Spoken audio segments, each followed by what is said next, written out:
We went in to tea, and all that the ladies could prevail upon my master for was a dancing match before he left this county. But Miss Darnford said it should then be at their house, for truly, if she might not be at the wedding, she would be affronted, and come no more hither till we had been there. When they were gone, my master would have had my father stay till the affair was over, but he begged he might set out as soon as it was light in the morning, for, he said, my mother would be doubly uneasy at his stay, and he burned with impatience to let her know all the happy things that had befallen her daughter. When my master found him so desirous to go, he called Mr. Thomas and ordered him to get a particular bay horse ready betimes in the morning for my father, and a portmanteau to put his things in, and to attend him a day's journey. And if, said he, Mr. Andrews chooses it, see him safe to his own home. And, added he, since that horse will serve you, Mr. Andrews, to ride backwards and forwards to see us when we go into Bedfordshire, I make you a present of it, with the accoutrements. And, seeing my father going to speak, he added, I won't be said nay. Oh, how good was this! He also said a great many kind things at supper-time, and gave him all the papers he had of mine, but desired, when he and my mother had read them, that he would return them to him again. And then he said, so affectionate a father and daughter may, perhaps, be glad to be alone together.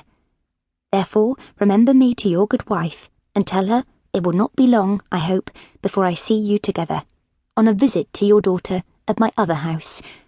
And so I wish you good night, and a good journey if you go before I see you. And then he shook hands, and left my dear father almost unable to speak, through the sense of his favours and goodness. You may believe, my dear mother, how loath I was to part with my good father, and he was also unwilling to part with me. But he was so impatient to see you, and tell you the blessed tidings, with which his heart overflowed, that I could hardly wish to detain him.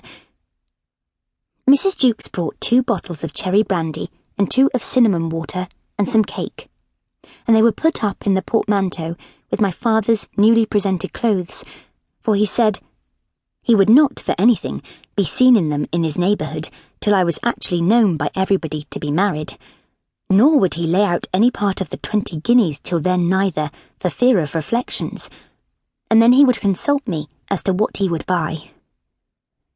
Well, said I, as you please, my dear father, and I hope now we shall often have the pleasure of hearing from one another, without needing any art or contrivances. He said he would go to bed betimes, that he might be up as soon as it was light. And so he took leave of me, and said he would not love me if I got up in the morning to see him go, which would but make us both loath to part, and grieve us both all day. Mr. Thomas brought him a pair of boots, and told him he would call him up at peep of day, and put up everything overnight. And so I received his blessing and his prayers, and his kind promises of procuring the same from you, my dear mother, and went up to my closet with a heavy heart, and yet a half-pleased one, if I may so say, for that, as he must go, he was going to the best of wives, and with the best of tidings.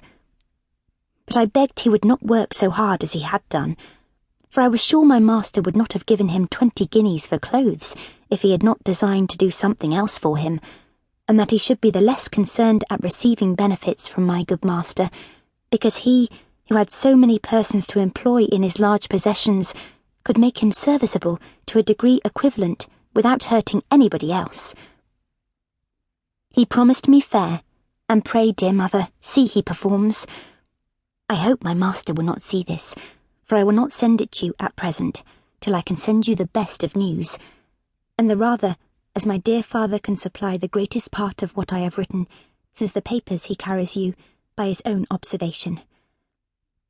So good night, my dear mother, and God send my father a safe journey, and a happy meeting to you both.